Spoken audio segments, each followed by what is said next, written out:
बच्चों 2024 board exam class 12th के लिए पूर्ण अंक अर्जित करने के लिए काव्यखंड से आपसे कुल 17 नंबर के प्रश्न पूछे जाएंगे।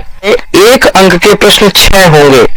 सेलेक्टेड मोस्ट इंपॉर्टेंट प्रश्नों का अभ्यास करते हैं। अब इसमें पहला प्रश्न है, हालावाद के प्रवर्तक कवि हैं। हालावाद के प्रवर्तक कवि हैं हरिवंश राय बच्चन। दूसरा है, दिन जल्दी जल्दी ढलता है गीत बच्चन के किस काव्य संग्रह से लिया गया है? इसका उत्तर है निशा निमंत्रण। फिर तीसरा है, हरिवंश राय बच्चन का जन्म कब हुआ? हरिवंश राय बच्चन का जन्म 1907 में हुआ। चौथा है, हरिवंश राय बच्चन का जन्म कहाँ हुआ था? हरिवंश राय बच्चन का जन्म इलाहाबाद में हुआ था। आत्म परिचय कविता में कवि किसका भार लिए फिरता है? आत्म परिचय कविता में कवि जगजीवन का भार लिए फिरता है। आत्म परिचय कविता में कवि जीवन में क्या लिए फिरता है? आत्म परिचय कविता में कवि प्यार लिए फिरता है। बच्चों, इसमें सभी पाठों से मोस्ट इंपॉर्टेंट प्रश्नों को एकत्रित किया गया है। चलिए अगला देखते हैं। आत्म परिचय कविता में कवि बच्चन किसका पान किया करते हैं? आत्म परिचय कविता में कवि स्नेह सुरा का पान किया करते हैं। 8वां है, आत्म परिचय कविता में कवि अपने रोदन में क्या लिए फिरता है? आत्म परिचय कविता में कवि अपने रोदन में राग लिए फिरता है। बहुत इंपॉर्टेंट है बच्चों, पूरा वीडियो देखिएगा आप लोग। आत्म परिचय कविता में कवि स्वयं को दुनिया का एक नया क्या मानता है? आत्म परिचय कविता में कवि स्वयं को दुनिया का एक नया दीवाना मानता है। आत्म परिचय कविता में कवि कैसा संसार लिए फिरता है? आत्म परिचय कविता में कवि स्वप्नों का संसार लिए फिरता है। चलिए आगे देखते हैं। प्रश्न नंबर 11, हो न जाए पथ में रात कहीं सोच सोच कर जल्दी जल्दी कौन चलता है? हो न जाए पथ में रात कहीं सोच सोच कर जल्दी जल्दी चलता है कौन? पंथी। 12 है, किसका ध्यान करके चींटियों के परों में चंचलता आ जाती है? इसका उत्तर होगा अपने बच्चों का। 13 है, बच्चों की याद आने पर चिड़िया क्या करती है? बच्चों का याद आने पर चिड़िया तेजी से उड़ती है। 14वां प्रश्न है, दिन जल्दी जल्दी ढलता है कविता में कवि हताश व दुखी क्यों है? इसका उत्तर होगा परिवार से बिछुड़ने के कारण। प्रश्न नंबर 15 है, कवि आलोक धनवा किस दशक के कवि हैं? बच्चों, बहुत ही इंपॉर्टेंट प्रश्न है। कवि आलोक धनवा किस दशक के कवि हैं? 7वें 8वें दशक के। 7वें 8वें दशक के। कवि आलोक धनवा की पहली कविता है। कवि आलोक धनवा की पहली कविता है जनता का आदमी। अगला प्रश्न है, कवि आलोक धनवा का एकमात्र कविता संग्रह है दुनिया रोज बनती है। फिर है 18वां नंबर प्रश्न, छत से गिरने और बचने के बाद बच्चे बन जाते हैं। छत से गिरने और बचने के बाद बच्चे निडर बन जाते हैं। ये सभी बहुत ही इंपॉर्टेंट प्रश्न हैं बच्चों। इन प्रश्नों का अभ्यास आप निश्चित तौर से करिएगा और पूरा वीडियो देखिए। पतंग कविता किसके लिए प्रसिद्ध है? पतंग कविता बिंब विधान के लिए प्रसिद्ध है। पतंग उड़ाते बच्चे किसके सहारे स्वयं भी उड़ते से हैं? स्वयं भी उड़ते से हैं। रंध्रों के सहारे। रंध्रों के सहारे। सुनहले सूरज में कौन सा अलंकार है? सुनहले सूरज में अनुप्रास अलंकार है।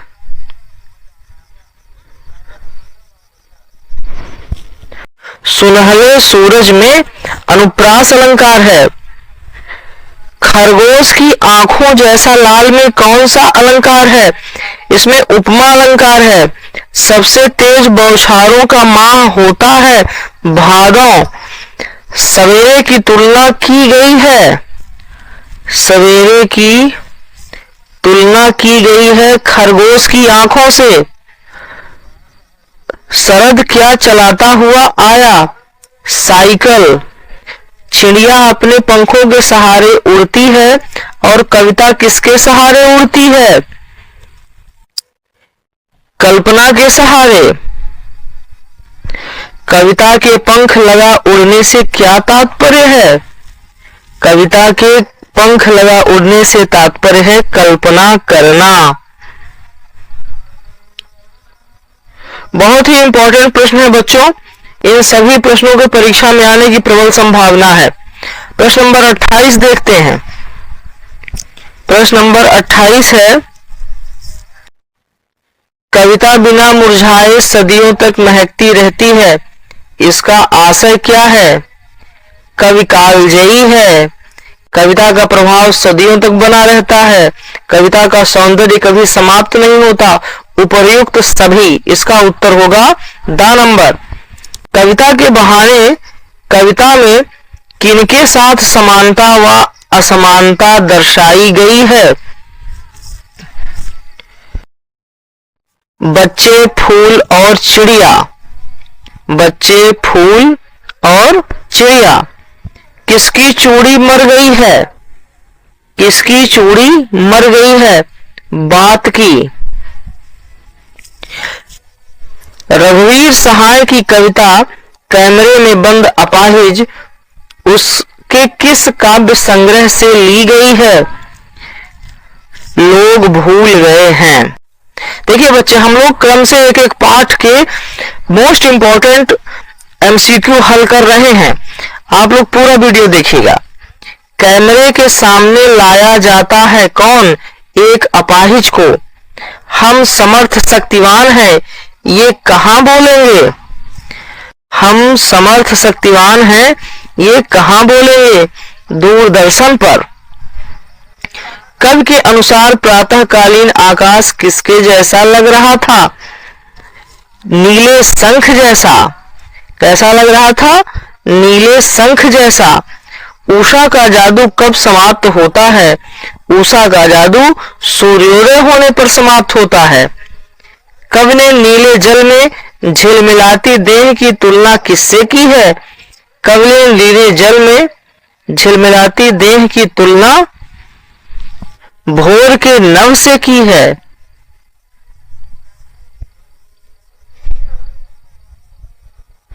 आगे चलते हैं बच्चों। बहुत ही इंपॉर्टेंट प्रश्नों का संग्रह है इसमें।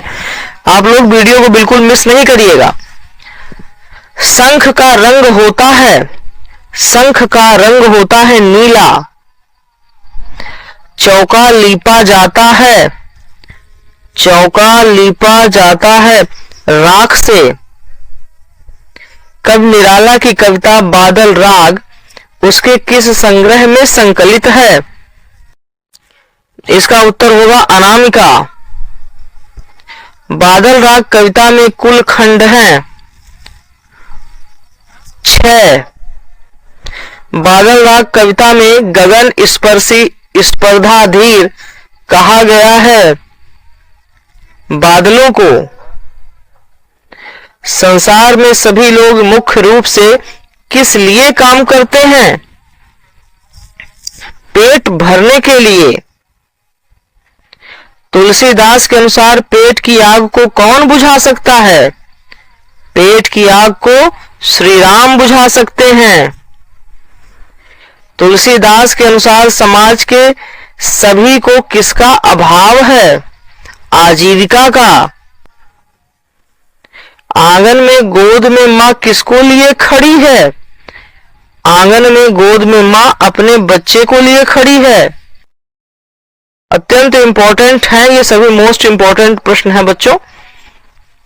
घुटनों में लेकर मां बच्चे को क्या करती है? घुटनों में लेकर मां बच्चे को कपड़े पहनाती है। छोटा मेरा खेत कविता का हिंदी में रूपांतरण किसने किया है?